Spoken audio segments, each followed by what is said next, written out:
ముందు పెట్టు. अब की बार अर्जुन सरकार జనాల మధ్యలో ఉంటే సుమ, స్టేజ్ ఎక్కితే సర్కార్.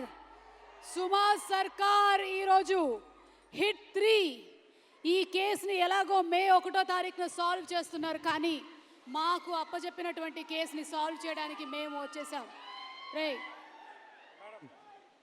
అంతా రెడీగా ఉందా? Ready madam. మాకు అప్పచెప్పిన కేసు ఏంటంటే ప్రీ రిలీజ్ ఈవెంట్లో బిగ్ టికెట్ ఎవరో కొట్టేశారు. ఎవరో చెప్పేసేయండి మర్యాదగా. కేసు ఇన్వెస్ట్ చేయడానికి మేము వచ్చేసాము. కొంచెం చూడు, నాకు ఎందుకు అనుమానంగా ఉంది ఇక్కడ ఇతను చూస్తుంటే. ఏంటమ్మా నీ పేరేంటి? ఫర్హాన్. ఫర్హాన్. ఓకే, ఏంటి దూరంగా పారిపోతున్నావు? ఇలారా. ఒకసారి నోట్ చేసుకో, దూరంగా పారిపోతున్నాడు. బిగ్ టికెట్ మనవాడే తీసాడేమో అని